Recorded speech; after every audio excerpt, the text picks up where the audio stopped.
In offering my own opinion about it, I am reminded that the privilege of originally setting its first stanza to the tune was mine. To me, the spirit of tenderness and devotion expressed in its first portion, the emphasis it gave to beautiful and beneficent aspects of our motherland, made a special appeal, so much so that I found no difficulty in disassociating it with the rest of the poem. I found no difficulty in disassociating it with the rest of the poem. The first two stanzas are such that it is impossible for anyone to take objection to. Remember, we are thinking in terms of national song. Remember, we are thinking in terms of national song for all India. This is Rabindranath Tagore's words. Are you against it? You want to condemn this? This is Rabindranath Tagore's stanza. He accepted it and that is continued.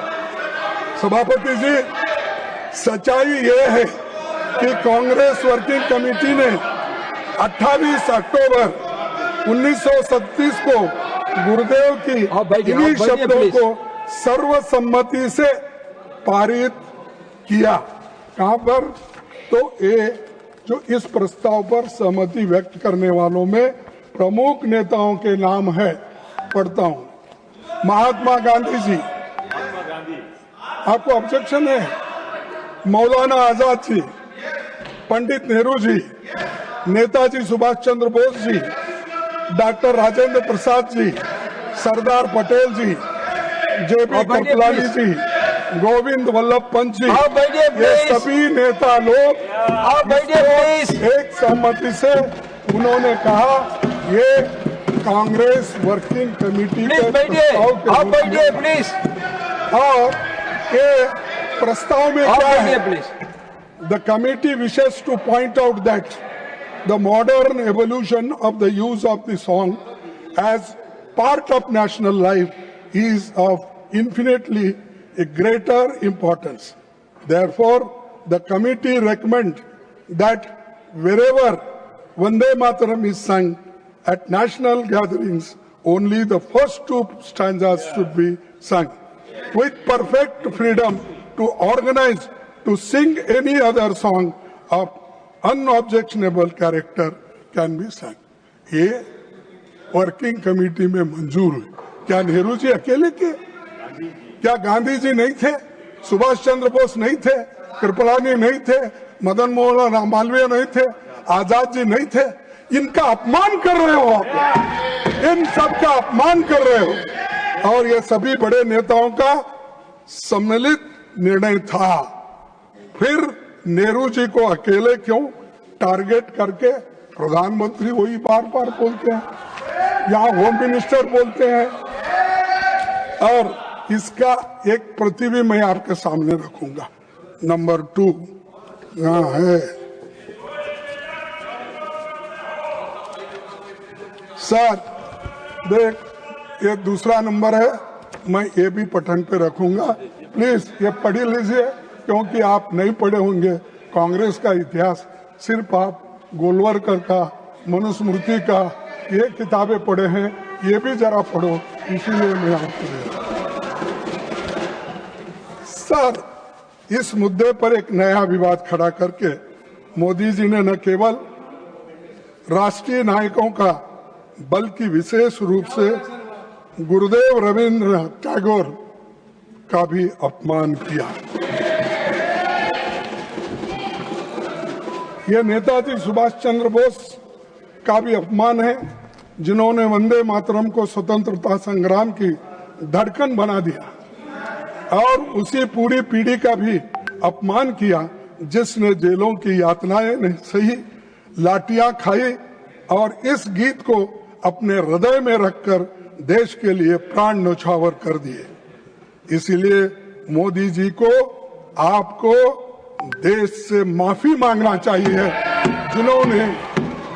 जिन्होंने देश के आजादी के लिए लड़ा, अपनी जान दिया और सैकड़ों दिन जेल में रहे और हर तरीके की मुसीबत झेले, और भगत आज कुछ किए बिना आप ना लड़े, कुछ भी नहीं, फुकट में आके बैठे हैं और आज ये बात बोल रहे हैं और आजादी लाए हम, तो इसीलिए ये लोगों को उसका ये मालूम नहीं है वैल्यू।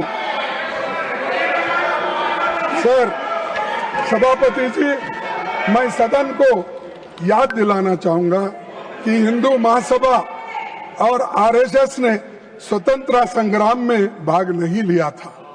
यही नहीं, उन्होंने भारत के संविधान की प्रतियां भी जला दी थी।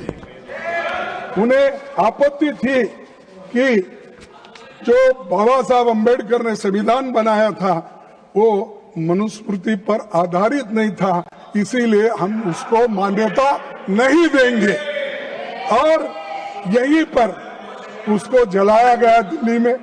उन्होंने महात्मा गांधी, पंडित नेहरू और अंबेडकर के पुतले यहीं रामलीला मैदान पे जलाए। ये इतिहास है, आप पढ़िए। और जो संविधान को मानने वाले नहीं हैं और हमसे बार बार कहते हैं कि तुम क्या किए, तुम क्या करो, क्या तुम्हारे घर में नौकरी करना, क्या किए देश के लिए करे, हमारे लोग मरे, जेल में गए। सर, भारत के संविधान लागू होने के 2 दिन पहले, सर ये सुनने की बात है, भारत के संविधान लागू होने के 2 दिन पहले 24 जनवरी 1950 डॉक्टर राजेंद्र प्रसाद जी ने ये कहा था, the composition consisting of words and music known as Jana Gana Mana is the national anthem of India. And the song Vande Mataram, which has played a historic part in the struggle for Indian freedom, shall be honored equally with Jana Gana Mana and shall have equal status with it. ये हमारे भूतपूर्व, हमारे राष्ट्रपति जी का है, इसको भी आप नकारते हैं। अरे जो चीजें इतिहास के पन्नों में आए हैं, तारीख लिखा है, उस तारीख को भी आप मानने वाले नहीं हैं। तो मेरे को समझ में नहीं आ रहा किस चीज को मानते हैं। क्या हिटलर के बुक को मानते हैं, किसके लिए? और हमेशा आपकी आदत हो गई है कि कांग्रेस को गालियां देना और नेहरू जी को टारगेट। अरे नेहरू जी का इमेज खराब करने के लिए अगर आप बैठे हैं, वो नामुमकिन है, वो सबसे ऊंचा है दुनिया में उसका नाम है। अब उतना ऊंचा आप कभी नहीं बन सकते, आप नीचे है, नीचे ही रहेंगे। सभापति जी, बीजेपी के लोगों को वंदे मातरम की याद कई दशकों के बाद आई है, परंतु मैं सदन को याद दिलाना चाहता हूं कि वंदे मातरम की 100वीं सालगिरह के मौके पर वंदे मातरम पर पहला स्मारक पोस्टल स्टैंप 30 दिसंबर 1976 को श्रीमती इंदिरा गांधी जी के कार्यकाल में जारी किया गया है। वो स्टैंप भी मैं आपको दिखाता हूं, ये भी भेज दीजिए। सर, अरे आप लोग देखे नहीं भाई, जरा देख के तो देखो। मुझे अपने सार्वजनिक जीवन के शुरुआती दिनों में एक लोकप्रिय स्टैंप बहुत अच्छे से याद है। मैं उस वक्त कर्नाटक स्टेट में एजुकेशन मिनिस्टर था, तो उस वक्त ये निकाला गया। हम लोग भी वहां पर स्टेट में इसका फंक्शन करते। आपकी अनुमति से इस स्टैंप की एक प्रति दिखाना चाहता हूं। मैं अभी आपके पास भेज रहा हूं और वो आप उसको जरा देख लीजिए। ये तो इतिहास की बात थी जिसे प्रधानमंत्री जी को समझना चाहिए था।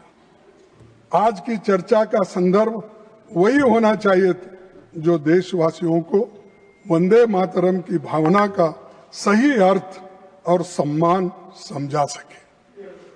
सभापति जी, जब देश कहीं बड़ी समस्याओं जैसे आर्थिक संकट, बेरोजगारी, सामाजिक मुद्दे में से जूझ रहा है, तब भी प्रधानमंत्री की दिलचस्पी केवल चुनावी प्रचार में रहता है, ना कहीं ऐसे ध्यान भटकाने के सब चीजें इस सदन के सामने लाकर इसमें अपना समय देते हैं। सर, उन्होंने वंदे मातरम पर बहस केवल बंगाल चुनावों के ध्यान में रखकर ही की है, ये मेरा कहना है। ये उसीलिए तो आपने ये की। इस गलत फहमी में न रहे कि गुरुदेव रविंद्रनाथ टैगोर पर हमला करके असली मुद्दों से ध्यान हटाया जा सके। ये नहीं हो सकता। इस सदन का उद्देश्य यही होना चाहिए कि देश के सामने मौजूद ज्वलंत मुद्दे पर ध्यान केंद्रित किया जाए, क्योंकि भारत माता को सच्ची श्रद्धांजलि तभी होगी जब ये संसद जनता के मुद्दों और उनके समाधान के बारे में बहस करे। ये मेरा कहना है अध्यक्ष महोदय, इसीलिए मैं ये बातें उनके सामने रखी है। और दूसरी, सभापति जी, मुझे विशेष रूप से इस सरकार द्वारा भारतीय रुपये गिरते मूल्यों के बारे में कुछ बताना है, क्योंकि $1 की कीमत अब 90 रुपीस, 90 रुपए, इतना गिरा, अब वो नीचे गया। और आपके नेता, जब आप होम मिनिस्टर थे, आपके नेता जो चीफ मिनिस्टर थे, उन्होंने उस वक्त क्या कहा था, ये सुनने की तरह थोड़ी सी टॉलरेंस रखो।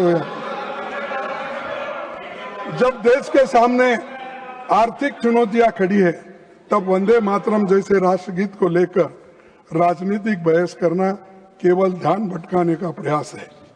असली देशभक्ति वही है जो रुपए की गिरती कीमत और आम जनता की परेशानियों जैसी समस्याओं का समाधान ढूंढे, न कि केवल सिंबॉलिक और भाषणों तक सीमित रहे। आज के प्रधानमंत्री जी थे मोदी जी, और गृह मंत्री जी भी थे उस वक्त हमारे शाह साहब, और 212 में इस मुद्दे पर उन्होंने क्या कहा। इस मुद्दे पर उन्होंने कहा, देश जानना चाहता है किस मुद्दे पे, रुपए की कीमत जो घट रही है और डॉलर जो बढ़ रहा है कीमत उसका। उस वक्त क्या कहा मोदी जी ने, आपको तो मालूम होगा क्योंकि आप तो प्रमुख सलाहकार है और प्रमुख एग्जीक्यूटिव, प्राइम एग्जीक्यूटिव करने वाले नेता है, तो आपको तो पहला चाणक्य, क्या ठीक है, तो इधर भी एक चाणक्य बैठा, इधर भी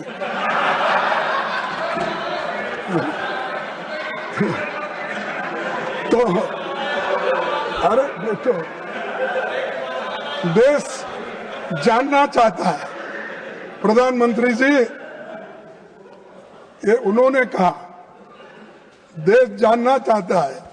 प्रधानमंत्री जी मनमोहन सिंह जी को कहते हैं, ऐसा क्या कारण है कि आज अकेला हिंदुस्तान का रुपया डॉलर के मुकाबले गिरता ही चला गया, और मैंने साफ मांग की है, यह सिर्फ आर्थिक कारणों से नहीं हुआ, ये आपकी भ्रष्ट राजनीति को दिल्ली से चली उसका इसके अंदर बहुत बड़ा रोल है।